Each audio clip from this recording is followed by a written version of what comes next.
guys, welcome back to my channel. So today's video is different in the sense that I'm kind of going to be taking a stroll down memory lane. I know this is going to be embarrassing already, like I just feel it. Today I'm going to be talking about embarrassing things that I did as a child. I was talking to my family not too long ago and they were just kind of exposing me at the dinner table and they were just telling me everything that I used to do as a kid that was just weird. And truth is, I forgot that I did like half of these things, so I was a little shocked when I found out again. I hope this is kind of entertaining for you to see. Maybe some of you guys did some of these weird things too. I don't know what was going through my head when I did half these things, so that's fun. I realized that this might be a little bit more fun if I include pictures of what I look like when I did these things. So I'll include little fetus Vanna pictures right now.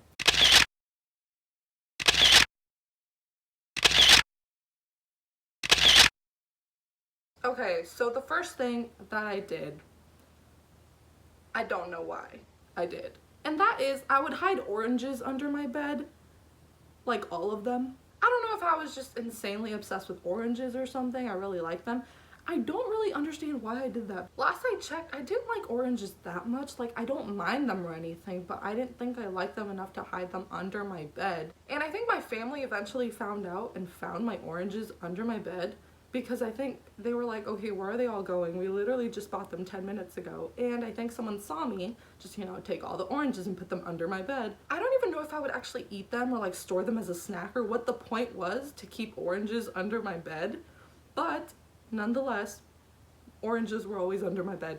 And I don't know why. I really don't know. So the next one, not as embarrassing as other ones, but it's a little odd of me, I think. So you know how most little girls are obsessed with we're obsessed with like My Little Pony, Strawberry Shortcake, like all the like girly TV shows. Well, I was obsessed with SpongeBob SquarePants. I was just yell at the top of my lungs, just max volume all of the lyrics to SpongeBob SquarePants theme song.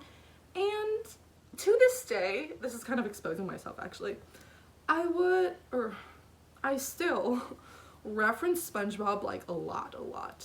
And I think I'm getting better at catching myself, but I think I just had a really big love for SpongeBob. I had all the toys. I loved SpongeBob so much. I've probably seen every episode at least like 30 times, at least. I guess I was just insanely obsessed with SpongeBob. I don't really know why. I don't know. I mean, I'm not gonna say it's a bad show or anything, but I had like the video games and everything, and that's just why. I feel like this is gonna be me with all the things I'm talking about today. Like, I truthfully don't know why. I couldn't tell you. So along with my SpongeBob obsession, I also had a Shakira obsession. And this led to me literally belly dancing all around my house, dressing up like Shakira in the little like, I don't know what they're called, but the things that you tie around your waist that have all the jingles and they like rattle. I would tie that around my waist. I don't know where the heck I even got that, but I had it. And I would just belly dance. I would do that like stomach thing that you can like, I don't know if you know what I'm talking about, but I did that. I think in my mind, I thought I was Shakira. I was like, oh, I can be the next Shakira. I have the curls.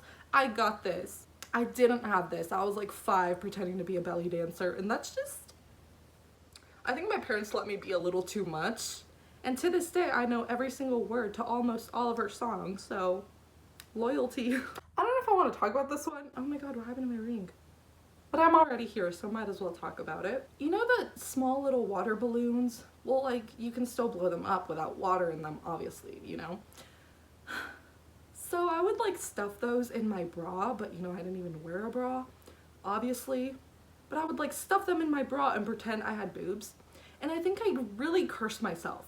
Like, I jinxed myself completely. I would walk around like that and I would put on the, do you know those plastic, like, princess heels that you can get in like big packs of stuff?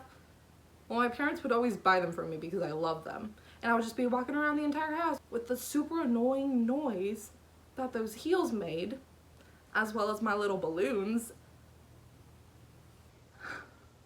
This sounds worse when I say it out loud. I honestly don't know what my reasoning was, other than probably I just wanted to have boobs.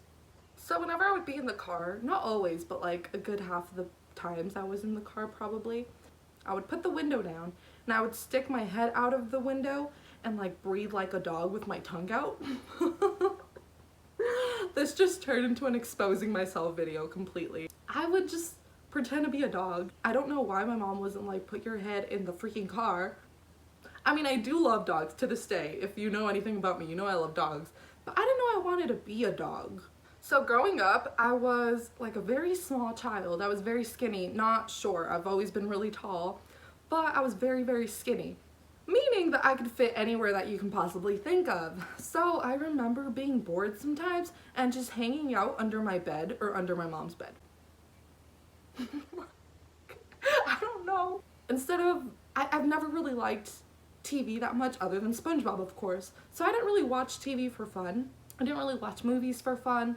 I never really played with toys. I was a really weird kid now that I think about it. But apparently I would hang out underneath my bed, in my mom's bed, and that was like my idea of fun. But I did that, so this last one is, I think, for the funniest to me just because I actually remember it. But I don't know if it's a you had to be there kind of moment, but I'm gonna tell it anyway. So I remember I had just seen The Grinch Stole Christmas. And, you know, the title says it, The Grinch Stole. Anywho, so I remember I was in school one day and I was in recess. I think this was, if I had to say, maybe 2nd or 3rd grade. And I remember my friend came up to me and she was like, oh my gosh, someone stole my teacher's pen. And I was like, wait, what? And she was like, yeah, like my teacher was like about to write something and then she couldn't find her pen and I think someone stole it. And I said, oh my gosh, no way, I think I know who stole it. Do you see where this is going? So then she goes like, oh my gosh, who? And I said, I'm pretty sure it was the Grinch. And she, I don't know if she even knew like what I was talking about, but she just goes like, oh my gosh, hold on, I'll be right back. And so I didn't think much of it. I was like, okay, I just told her what I knew and that was it. And then next thing I knew, she was walking up to me holding her teacher, dragging her to me. And I was like, uh-oh, what have I just done? Snitches get stitches and wind up in ditches. Then the teacher comes over to me. She was not a very friendly teacher. I was always afraid of this teacher. I don't remember what her name was. She was like an older lady. Anyway, she walks up to me and she was like, oh, hi, I'm so-and-so, because she wasn't my teacher. And Irene tells me over here that, you know who stole my pen? And I said, yep, I do. But I think I was very embarrassed because in the back of my mind, I was a pretty smart kid. I knew the Grinch wasn't real. I knew the Grinch probably didn't steal her pen. I tell her, I'm pretty sure the Grinch stole your pen. And then she just looks at me and she goes like, oh, okay. And just walks away. Like, she looks so disappointed. Like, she really just wasted 5 minutes of her life walking from her classroom to me for me to tell her this. And I feel bad. Honestly, I feel bad that I dragged her out of her peaceful classroom setting with no children in it because it was recess, and dragged her to me telling her that the Grinch stole her pen. I'm sure there are a lot of other things that are weird of me that I did as a child, but those are the ones that most stick out to me at the moment. So I hope you guys enjoyed this video, and if you did, please be sure to subscribe and give me a thumbs up, share this video with your friends, whatever you want to do, and I will see you guys in the next video. Bye.